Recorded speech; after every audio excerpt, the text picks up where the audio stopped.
Welcome to पहल classes.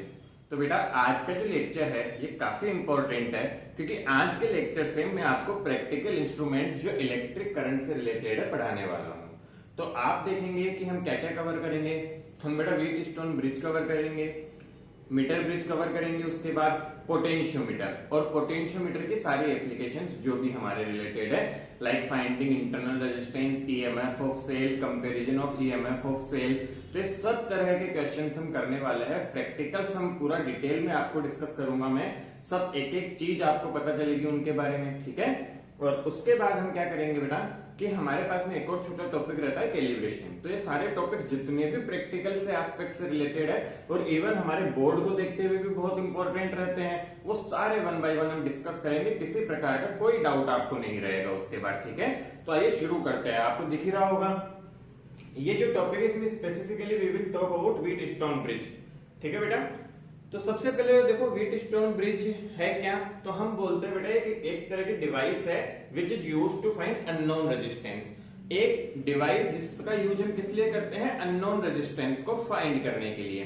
तो बेटा आपको जब भी पूछा जाता है तो आपको सारे पॉइंट्स बाय पॉइंट्स बताने हैं। कैसे, मैं आपको बताता हूँ। कोई आपसे छोटा क्वेश्चन पूछता है केवल व्हीटस्टोन ब्रिज का, कैसे पूछ सकता है, what is Wheatstone bridge, diagram बनाओ, तो ये डायग्राम हो जाएगा, आपने ये बता दिया व्हीटस्टोन ब्रिज क्या है। कोई पूछता है आपसे कंस्ट्रक्शन क्या है, तो अभी हम डिस्कस करेंगे कंस्ट्रक्शन। फिर बैलेंस सिचुएशन, व्हीटस्टोन ब्रिज का ये पॉइंट काफी इंपॉर्टेंट होता है कि क्या मतलब है बैलेंस सिचुएशन से, ठीक है। और फिर चौथा क्वेश्चन आता है कि क्या इंपॉर्टेंट पॉइंट्स है, कब सेंसिटिविटी अच्छी होगी व्हीटस्टोन ब्रिज की, तो वो हमने यहाँ पे देख लिया। और एक आता है बेटा इसके बैलेंस सिचुएशन का प्रूफ।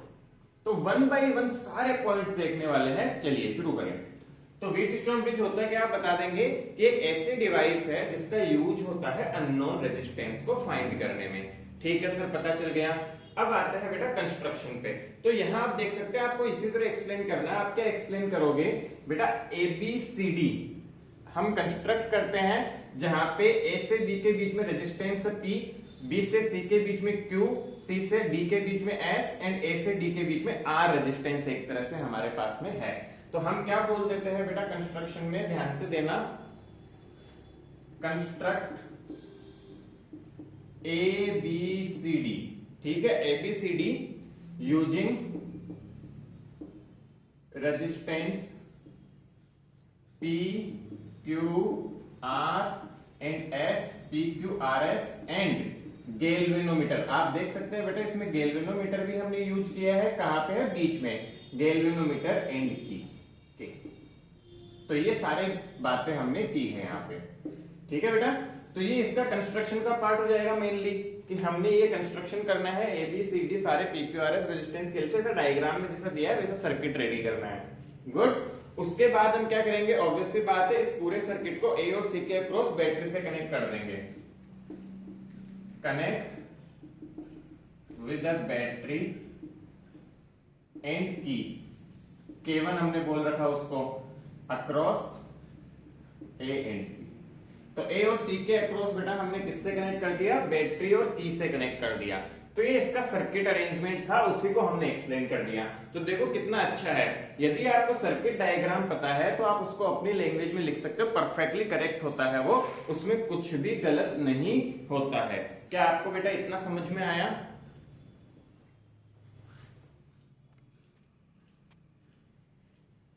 चलिए ठीक है बेटा। तो कैमरे का फोकस बेटा सेट नहीं था, वो सेट किया मैंने। सो यहां से देखिए आप बेटा, ये समझ आ गया आपको। तो मैं एक बार और थोड़ा एक्सप्लेन करता हूँ कैसे किया हमने। बेटा यहाँ पे मान लो हमने एक रेजिस्टेंस लिया P, Q, R और S, इनको एक इस तरह से ज्वाइन किया हमने, ठीक है, नेटवर्क बनाते हुए ऐसा। और साथ में B से D के बीच में हमने एक गैल्वेनोमीटर और एक की जोड़ दी, और साथ ही हमने A से C को बैटरी और की से कनेक्ट कर दिया, ठीक है। ये सेटअप याद रहेगा हमें। अब देखो जो इंपॉर्टेंट सिचुएशन है वो ऐसी है कुछ। क्या होता है हम बेटा कि वर्किंग की बात करो इसकी, तो वर्किंग की पहले बात कर ले हम। सो वर्किंग में क्या होगा कि बेटा PQ को फिक्स रखा जाता है, ठीक है, P and Q are kept fixed. तो P और Q को हम फिक्स रखते हैं और चेंज किसको करते हैं, R is change, R is change, R की वैल्यू में चेंज किया जाता है such that ठीक है, इस तरह से चेंज करते हैं such that current in BD becomes zero, मतलब गैल्वेनोमीटर का डिफ्लेक्शन क्या हो जाए, जीरो हो जाए। बात समझ में आ रही है? ऑब्वियसली की ऑन रखेंगे और इससे जो करंट होगा बेटा वो कितना हो जाए, जीरो हो जाए। तब तक हम आर की वैल्यू को चेंज करते हैं। क्या समझ आ रही है मेरी बात आपको? अब देखो क्या होगा, जब इसमें जीरो हो जाएगा उस कंडीशन को हम बोलते हैं balanced condition of Wheatstone bridge. ठीक है, ऑब्वियसली की K1 भी ऑन है यहाँ पे जब हम ये वर्किंग कर रहे हैं तो। ठीक है बेटा, सो देखो क्या हो जाएगी बैलेंस सिचुएशन। अब क्या हो जाएगी, हम देखो इस तरह से डिफाइन करते हैं, when current in branch BD is zero. और इसका पता कैसे चलता है, गैल्वेनोमीटर का डिफ्लेक्शन बेटा नल हो जाएगा। When current in branch BD is zero, this situation, ये जो सिचुएशन होती है हमारे पास में, इज कॉल्ड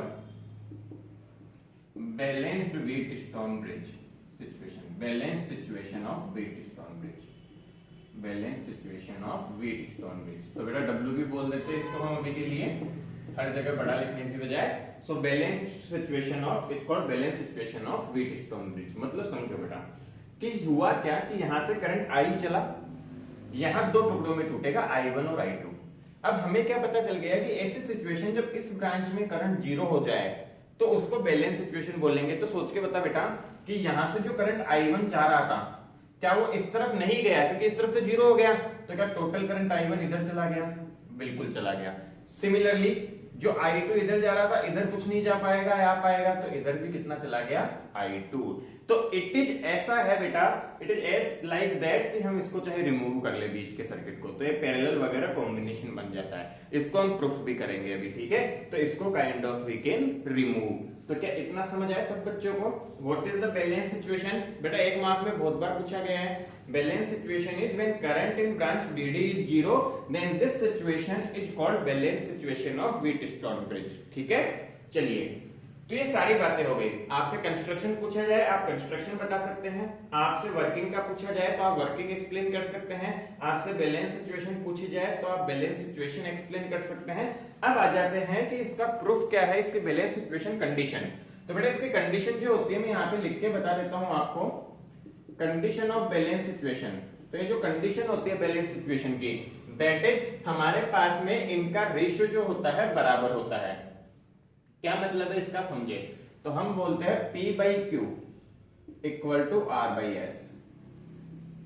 ठीक है, और S क्या है यहाँ पे, अननोन रेजिस्टेंस। S जो होता है वो क्या है यहाँ पे, अननोन रेजिस्टेंस। हमें एक्चुअल में S फाइंड करना है। ठीक है बेटा, तो देखो कैसे करते हैं, इस कंडीशन की हेल्प से करते हैं। तो ये I कहां से, ये डिराइव करते हैं अब अपन। चलो डिराइव करें इसको। ठीक है, सो देखो बेटा हम क्या करेंगे, हम लूप लेते हैं यहाँ पे। पहले मैं कौन सा लूप ले रहा हूं, सब बच्चे ध्यान से देखोगे। Loop Kirchhoff's voltage law use कर रहे हैं, KVL। लूप में ले रहा हूं ABDA, ABDA। चलिए बताओ कैसे लिखूं इसमें, तो देखो कैसे लिखेंगे, प्लस से माइनस, तो I1 ऐसे जा रही है, तो प्लस से माइनस का मतलब घटा, तो मैं क्या लिख सकता हूं, माइनस का I1P। वापस इधर आ जाओ, इधर करंट जीरो था, इधर देखा तो बेटा करंट तो ऐसे आ रहा था, करंट ऐसे आ रहा था, तो ये प्लस था ये माइनस था, बट इधर से इधर जा रहा हूं तो बढ़ा, तो आई कैन राइट प्लस का I2R equal to zero. Simple हम क्या यूज कर रहे हैं, KVL। तो यहां से हमारे पास जीरो आ गया, तो इस कंडीशन से देखिए बेटा जी मैं क्या लिख सकता हूं, I1P equal to I2R। So this is the first equation. और देखो इसी तरह एक और लूप ले लेते हैं, कौन सा, BCDB। कौन सा लूप ले रहे हैं, BCDB। तो देखिए बेटा जी कैसे करूंगा, अगेन यहां से देखो प्लस से माइनस, प्लस और माइनस, तो माइनस का I1Q, और यहां से जाऊंगा तो प्लस का, क्योंकि ये प्लस है ये माइनस है, प्लस का I2S इक्वल टू जीरो। यहां से इक्वेशन आ जाएगी I1Q इक्वल टू I2S। तो ये सेकंड इक्वेशन, दोनों को डिवाइड कर दो, 1 डिवाइड बाई 2। जैसे ही डिवाइड करूंगा आप देख सकते हैं I1 I2 कट जाएगा, P/Q equal to R by S. तो बहुत इंपॉर्टेंट कंसेप्ट, आपसे पूछा जाता है कि बैलेंस सिचुएशन कब होगी, तो आप इस तरह का आंसर करके आपके पूरे नंबर आएंगे जो भी आप ये पोर्शन लिख देंगे तो उसमें, ठीक है, कि बैलेंस कंडीशन का डेरिवेशन कीजिए। तो ये इंपॉर्टेंट पॉइंट हो गया।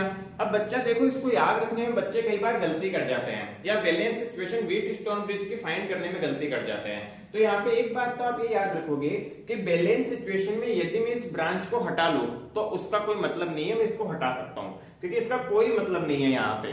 तो कई बार क्या होता है, रेजिस्टेंस के क्वेश्चंस होते हैं जिसमें यदि ये कंडीशन सेटिस्फाई करती है तो हम बीच वाली ब्रांच को रिमूव कर सकते हैं। कैसे क्वेश्चन होंगे भी सॉल्व करेंगे थोड़े टाइम में हम, ठीक है। सो आई होप आपको ये कंसेप्ट समझ आया होगा। अब देखो बेटा, मैं इसको याद कैसे रखता हूं, इसको याद करने की एक छोटी सी ट्रिक रखते हैं हम, वो है आमने सामने के रेजिस्टेंस का प्रोडक्ट सेम होना चाहिए। देखो क्या लिख सकते हो, क्या इसको PS इक्वल टू QR कर सकते हैं? बिल्कुल कर सकते हैं। तो मैं ये बोलता हूं बेटा, याद देखो ट्रिक कैसे याद रखते हैं, आमने सामने के R मतलब रेजिस्टेंस, मैं चाहे लिख देता हूं, आमने सामने के रेजिस्टेंस का प्रोडक्ट बेटा सेम होना चाहिए। यदि ऐसा है तो हमारी किसकी कंडीशन सेटिस्फाई हो जाती है, व्हीट स्टोन ब्रिज की। तो ऐसे याद रखना बहुत आसान होता है, क्योंकि तुरंत नजर आता है बेटा, इसमें गलती कर जाओ कभी पता नहीं। तो PS RQ मतलब इन दोनों आमने सामने वालों का प्रोडक्ट देख लो, यदि बराबर है तो हमारी कैसी कंडीशन है, व्हीट स्टोन ब्रिज की। आया बात समझ में? चलिए अब देखो बेटा इंपॉर्टेंट पॉइंट्स। सबसे इंपॉर्टेंट पॉइंट तो यही है, PQRS are of same order then the sensitivity is maximum. मतलब क्या बोल रहे हैं, यदि PQRS में बहुत ज्यादा वेरिएशन नहीं है तो हमारे पास में मैक्सिमम सेंसिटिविटी होती है, व्हीट स्टोन ब्रिज की सेंसिटिव डिवाइस में आता है, सेंसिटिविटी अच्छी होगी। तो कोई आपसे पूछे व्हीट स्टोन ब्रिज की सेंसिटिविटी कब अच्छी होगी, तो आप आंसर कर सकते हैं सर व्हीट स्टोन ब्रिज की सेंसिटिविटी अच्छी होगी जब चारों रेजिस्टेंस का मैग्नीट्यूड या ऑर्डर जो होगा वो सिमिलर होगा, ठीक है। चलिए बहुत अच्छी बात। एक और बात देखो बेटा, यदि हम इसको रिमूव कर दे रहे हैं तो सिमेट्री की हेल्प से चाहे मैं A और C के कनेक्ट करूं या चाहे मैं B और D को कनेक्ट करूं, मतलब मैं इसको और इस बैटरी वाली पोजीशंस को इंटरचेंज कर सकता हूं। मेरी बात समझ रहे हैं बच्चों, हम बैटरी को B और D पे कनेक्ट कर सकते हैं और इसको इसके बीच में कनेक्ट कर सकते हैं, तो भी हमारी सेम कंडीशन आएगी, ठीक है। आप चाहे तो करके देखना घर पे, तो यही कंडीशन आती है। सो this is all about the wheat stone bridge. हमने सारे पॉइंट्स देख लिए, what is the wheat stone bridge, what is its construction, कैसे बेटा इसकी वर्किंग रहती है, कैसे बैलेंस सिचुएशन कब होती है, बैलेंस सिचुएशन की कंडीशन क्या होती है, उसका प्रूफ क्या होता है, उसके इंपॉर्टेंट पॉइंट्स क्या क्या है, and what is the trick to remember की बैलेंस सिचुएशन, ठीक है। सो ये it is all about Wheatstone bridge. You all can take this screenshot, और बेटा या फिर इसको मैं तो कहूंगा अपनी नोटबुक में बहुत अच्छे से लिखो, आपके बोर्ड एग्जाम्स और प्रैक्टिकल सब में बहुत काम आएगा ये, ठीक है। तो आप इसको नोट डाउन कीजिए, तब तक मैं इसको हटा के अपने क्वेश्चंस लिख देता हूं, कुछ क्वेश्चंस करेंगे हम।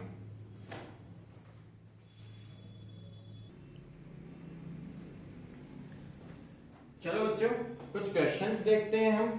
चलिए तो सबसे पहला क्वेश्चन हमारे पास है कि हमें A और B के बीच में इक्विवेलेंट रेजिस्टेंस निकालना है। तो बेटा जब भी ऐसा क्वेश्चन आपके पास आता है तो आप बच्चों क्या करोगे कि हमें सबसे पहले पोटेंशियल पॉइंट्स मार्क करने चाहिए, क्योंकि आपको इस तरह से देखने पे सर्किट समझ नहीं आता है कि सीरीज है, पैरेलल है या कुछ और टाइप का सर्किट है। तो ऐसा क्वेश्चन आने पे हमें क्या करना चाहिए कि पहले पोटेंशियल्स मार्क करो पॉइंट्स के। तो हम क्या कर लेते हैं, मान लो A पॉइंट पे हमने मार्क कर दिया 0 और B पॉइंट पे हमने मार्क कर दिया V, तो हमें एक्चुअल में 0 और V के बीच में इक्विवेलेंट निकालना रहेगा, ठीक है बच्चों। अब प्रॉब्लम आ रही है कि हमने यहां V बोल दिया तो यहां भी V हो जाएगा, तो प्रॉब्लम तो कुछ नहीं आ रही। देखो कैसे कर लेंगे हम इसको सॉल्व, ठीक है।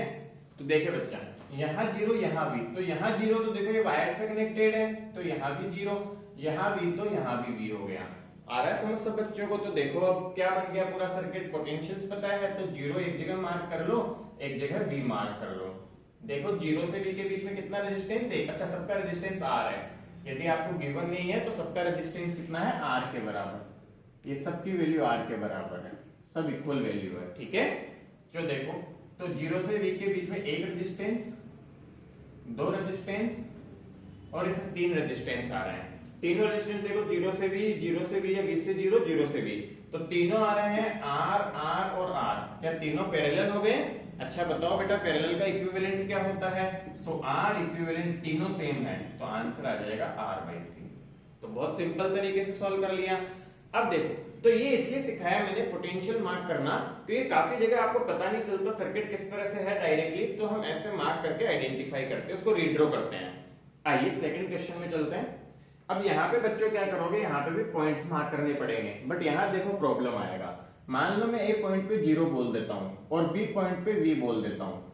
अब प्रीवियस क्वेश्चन में क्या हो रहा था, आप यहां से डायरेक्ट बोल पा रहे थे इसको 0 और इसको V, बट यहाँ बीच में रेजिस्टेंस आ गया, तो यहाँ 0 है तो यहाँ 0 होगा नहीं। समझ आ रहा है मेरी बात, कि यहाँ 0 है तो यहाँ 0 नहीं होगा।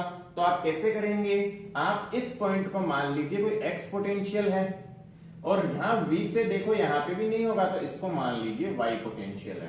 तो क्या सब पॉइंट्स के पोटेंशियल मार्क हो गए सर्किट में? हो गए जंक्शंस के।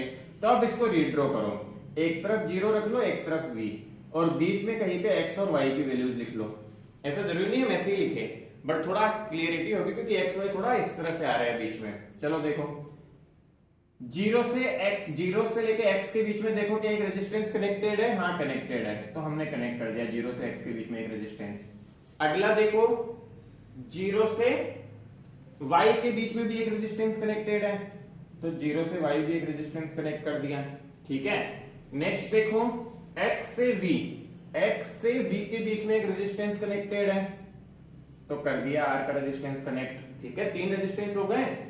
y से v भी कुछ कनेक्टेड है क्या? हाँ, y से v भी ऊपर वाला कनेक्टेड है, तो ये लीजिए y से v भी कनेक्ट कर दिया। कौन सा बच गया?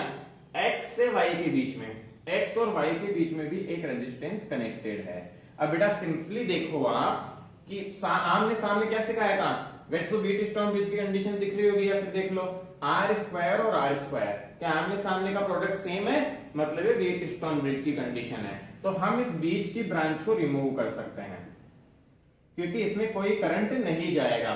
तो जो सर्किट बन जाएगा जो बाद का, वो ऐसा कुछ बनेगा,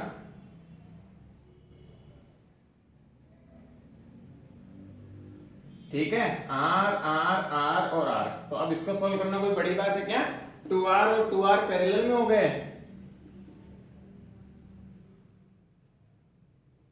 2R और 2R, और 2R और 2R पैरेलल में है, तो इनका इक्विवेलेंट कितना आ जाएगा? ये आ जाएगा R के बराबर।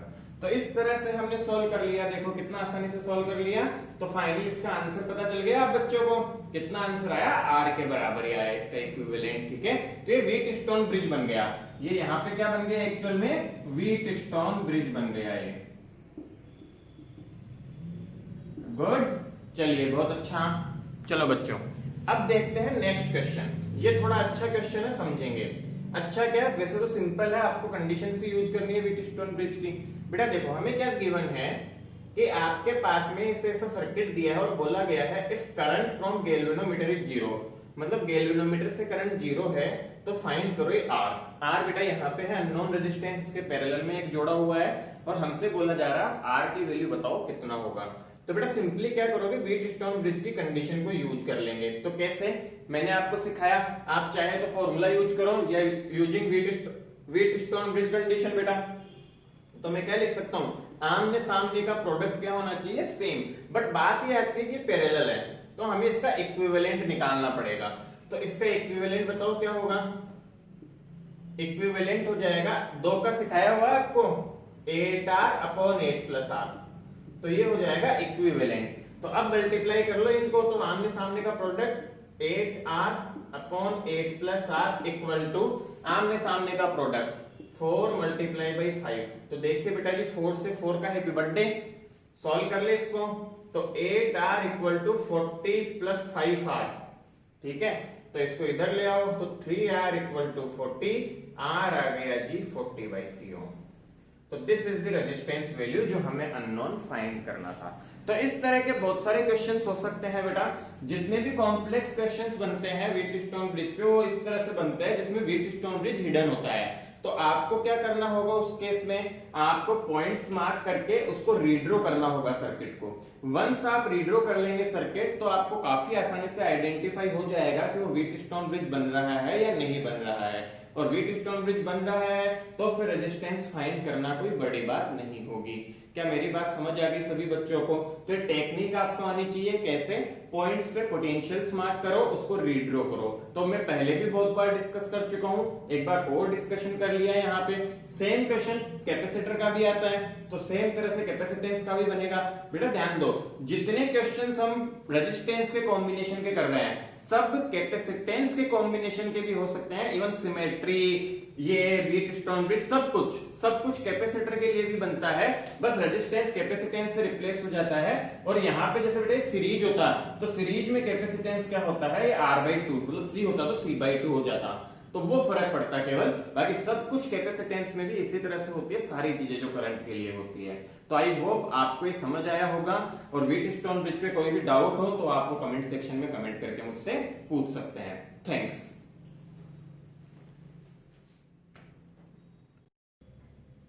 हेलो बच्चों, हम व्हीटस्टोन ब्रिज कंप्लीट देख चुके हैं। जो नेक्स्ट है हमारे पास में, that device is the meter bridge. हम जो नेक्स्ट डिवाइस यूज करेंगे वो कौन सी है, मीटर ब्रिज होगा हमारे पास।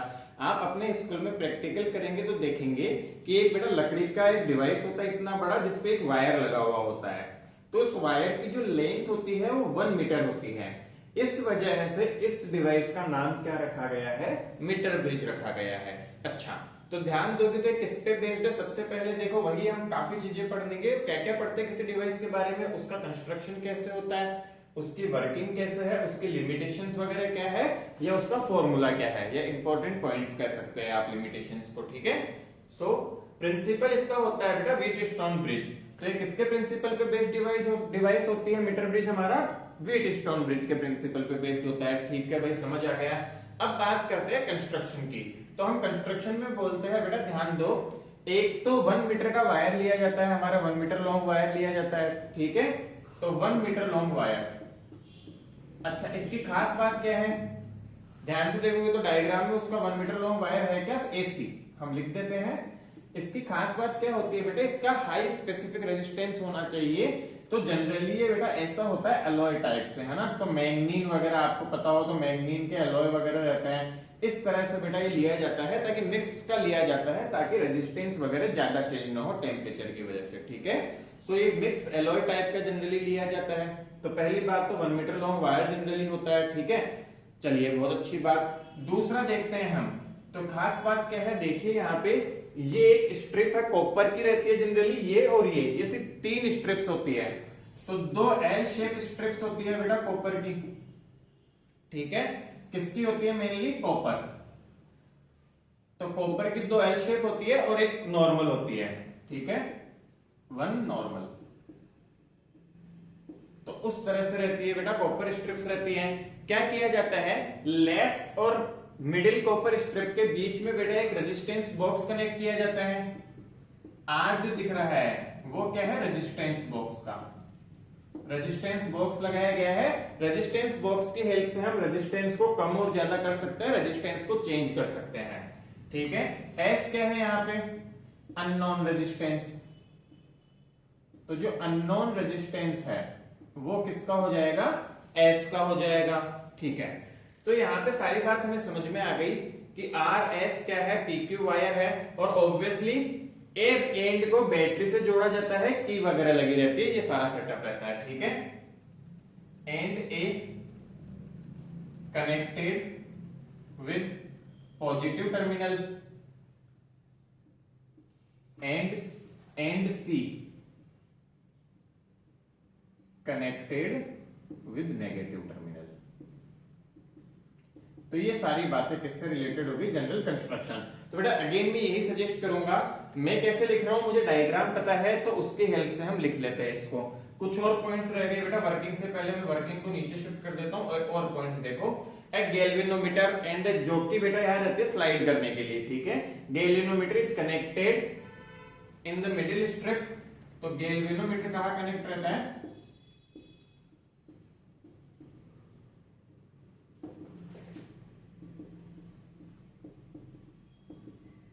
And other end can slide on wire AC। इसका अदर एंड जो होता है गैल्वेनोमीटर के वायर का बेटा, ये जोकी से कनेक्टेड होता है, इसको एसी पे स्लाइड कर सकते हैं हम। ठीक है, समझ आ रहा है सभी बच्चों को? तो देखो बेटा, ये सब जनरल हमारी वर्किंग वगैरह हमने बता दी किस तरह से कंस्ट्रक्शन होगा। अब देखो वर्किंग क्या होती है। तो वर्किंग में हम क्या बोलते हैं बेटा जी, वर्किंग में हम बोलते हैं once the key is closed, key close होगी तो बेटा यह करंट फ्लो करना शुरू करेगा। अच्छा, करंट फ्लो जब करेगा तो ध्यान से देखो, तो हम इस जोटी को स्लाइड करेंगे, वहां ऐसे पॉइंट तक स्लाइड करेंगे ताकि इसमें करंट डिफ्लेक्शन 0 आ जाए। ठीक है, तो की ऑन कर देते हैं बेटा हम, और क्या किया जाता है, वायर जो बेटा बी है, ठीक है, गैल्वेनोमीटर, ठीक है, wire is slided over AC, ठीक है, and we try to find the point where, कहां तक बेटा, try to find the point where deflection in galvanometer is 0, deflection in galvanometer is 0। तो आपका डिफ्लेक्शन गैल्वेनोमीटर का कितना आ जाए, 0 आ जाए। तो बेटा इससे आगे बढ़ते हैं क्योंकि हमें थोड़ा जगह चाहिए, तो हम इसको हटा देते हैं। पॉइंट्स मैंने आपको बताने के लिए लिखा था क्या क्या है। तो गैल्वेनोमीटर का डिफ्लेक्शन 0 हो जाए, वहां तक बढ़ते हैं। अब पहले बेटा इसका फॉर्मूला देखते हैं, फिर देखेंगे इसको वर्किंग कैसे लेते हैं। सो फॉर्मूला क्या हो जाएगा इसका, सभी बच्चे बताएं। तो पहले फटाफट से देखो, the formula will be, simply समझो कि हमारे पास जैसे ही डिफ्लेक्शन 0 आया तो क्या व्हीटस्टोन ब्रिज जैसा कंडीशन हो गया कि ए बी सी और डी पॉइंट्स दिख रहे हैं आपको। तो हम क्या बोलते हैं बेटा यहाँ पे कि यूनिट लेंथ का रेजिस्टेंस। अच्छा, हमें ये भी दिया होता है, हमें ये गिवन रहता है, या हमें बेटा जो भी वायर है उसका पता होता है, आर क्या है, resistance of unit length, resistance of unit length. तो यूनिट लेंथ का बेटा रेजिस्टेंस पता है, तो एल लेंथ का मैं निकाल सकता हूं, उससे मल्टीप्लाई कर दूंगा। तो हमें फॉर्मूला पता है कौन सा, ध्यान से देखेंगे सभी बच्चे, मैंने आपको सिखाया था अपोजिट मल्टीप्लीकेशन। सो मैं क्या यूज कर सकता हूं, R Q equal to P S. तो यहां से एस जो आ जाएगा, एस अननोन रेजिस्टेंस है, वो आ जाएगा कितना, R Q divide by P. अच्छा, आर हमें पता है, हम खुद सेलेक्ट करते हैं। तो देखो बेटा आर तो आ जाएगा, क्यू की वैल्यू कैसे लिखेंगे, क्यू होगा बेटा 100 माइनस एल इंटू आर। तो क्या लिख दूंगा मैं, 100 minus L multiply by R, क्योंकि यूनिट लेंथ का है तो 100 माइनस एल लेंथ का कितना होगा, ये हमें पॉइंट इधर से एल लेंथ में मिला। बेटा यहाँ एक स्केल लगी होती है, उससे हम रीडिंग ले लेते हैं। So 100 minus L upon R, P का वैल्यू क्या हो जाएगा इसी तरह एल आर, और क्यू आर का वैल्यू तो हमें पता ही होगा बेटा। तो देखो आर से आर कट गया, फॉर्मूला जो आया एस का वो आ गया 100 minus L multiply by R by L. तो ये फॉर्मूला आ गया हमारे पास अननोन रेजिस्टेंस का। तो मैं तो आपको ये सजेस्ट करूंगा बेटा, कई बार क्वेश्चन क्या होगा, हो सकता है अननोन रेजिस्टेंस को यहाँ प्लेस कर दें, तो आप तरीके से सॉल्व करके ना ध्यान रखना, ऐसा नहीं है कि हम सिंपल रट्टा मार ले इसको, ठीक है। बट जस्ट बेसिक जनरली बेटा यही होता है मैक्सिमम टाइम, तो 100 minus L upon L into R, ये फॉर्मूला आ गया एस फाइंड करने का। अब हम क्या करते हैं बेटा, प्रैक्टिकल जब करते हैं तो प्रैक्टिकल की डिटेल्स में जाते हैं। ध्यान से समझे सब बच्चे, जो मैं समझा रहा हूं। तो हम क्या करते हैं बेटा, गैल्वेनोमीटर वायर स्लाइडेड और फाइंड करते हैं कहां 0 हुआ, मान लो एल लेंथ पे हुआ। अब हम जब प्रैक्टिकल करेंगे तो एक टेबल बनाते हैं। कैसी टेबल, सभी बच्चे ध्यान से देखेंगे, मैं यहाँ टेबल ड्रॉ करके बता रहा हूं बेटा आपको। हम सबसे पहले नोट डाउन करते हैं क्या, वैल्यू ऑफ आर, ठीक है, वैल्यू ऑफ पी, ठीक है, L1 ले लेते हैं, इसको हम इसको बेटा बोल देते हैं L, और दूसरी तरफ हो जाएगी 100 माइनस एल वैल्यू, और यहां पे बेटा फिर फाइनल वैल्यू हम निकालते हैं S का, क्योंकि फॉर्मूले से हमें यही तो चाहिए। तो क्या होगा बेटा, मान लो R की वैल्यू आपने कुछ 10 ली, और उस समय L की वैल्यू मान लो कुछ मिली आपको 30 सेंटीमीटर, तो L 100 माइनस एल हो गया 70, तो S आ जाएगा, कोई वैल्यू आ गई, मान लो S1 बोल देता हूं। इसी तरह मान लो आपने यहाँ पे कुछ वैल्यू करी, इसको 15 कर दिया मान लो, तो मान लो इनकी वैल्यू चेंज होगी बेटा, मान लेते हैं 40 हो जाता है, तो ये 60, यहाँ S2। तो इस तरह आप बहुत सारी रीडिंग्स लेते हैं। मान लिया कि आपने 5 रीडिंग्स ली, इस फॉर्मूले से निकाल लेंगे, वैल्यू निकाल लिए, तो आपने मान लो कि 5 रीडिंग्स ले ली। अब जो एवरेज आता है आपका, S जो आता है एक्चुअल में, वो आता है बेटा S1 plus S2 up till S5 divide by 5। तो आप हमेशा एवरेज करके रिजल्ट निकालते हो प्रैक्टिकल में। क्या मेरी बात समझ आई?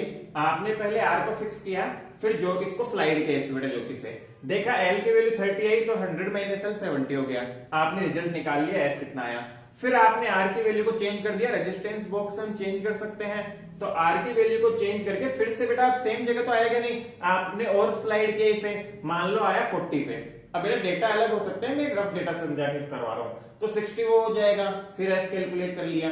इसी तरह डिफरेंट वैल्यू ऑफ R के लिए आप S का वैल्यू फाइंड करते हैं बेटा, और फिर हमारे पास में S की एवरेज वैल्यू निकाल के हम रिपोर्ट करते हैं। तो ये वर्किंग प्रोसेस हो जाती है कि हर बार आप R को चेंज करते हो, गैल्वेनोमीटर को स्लाइड करते हो, एक बैलेंस पॉइंट निकालते हो, ठीक है।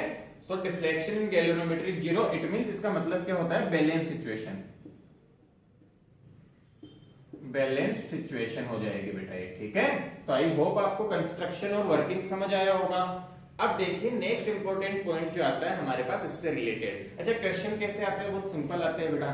पी आर पहले बोलेंगे कि इस लेंथ पे बेटा बैलेंस पॉइंट मिलता है, तो बताओ अननोन रेजिस्टेंस क्या होगा, आर दिया हुआ है, तो सिंपल फॉर्मूला अप्लाई करना है, ठीक है।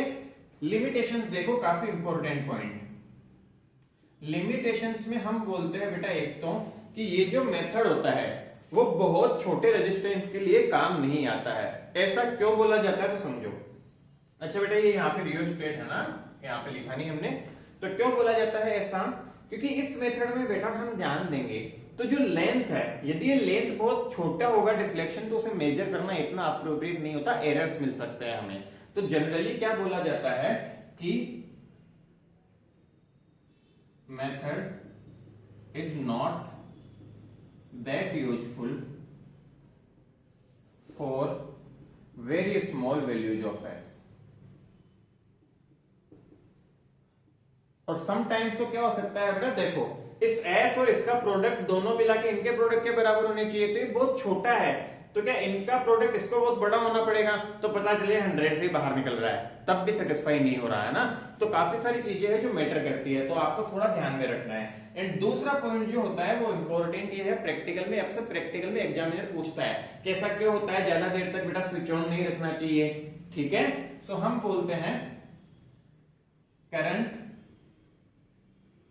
Should not flow for large time, for large time. ऐसा क्यों, कोई बताएगा बच्चों? ज्यादा देर तक करंट फ्लो नहीं होना चाहिए वायर से, क्योंकि ज्यादा देर करंट फ्लो होगा तो हीट जनरेट होगी वायर में और उसका रेजिस्टेंस चेंज हो जाएगा। आप सबको पता है टेम्परेचर बढ़ने से रेजिस्टेंस चेंज होता है, तो हम क्या लिख सकते हैं, सिंस आर कैन चेंज, ठीक है, आर चेंज हो सकता है, इस वजह से ऐसा नहीं किया जाता है।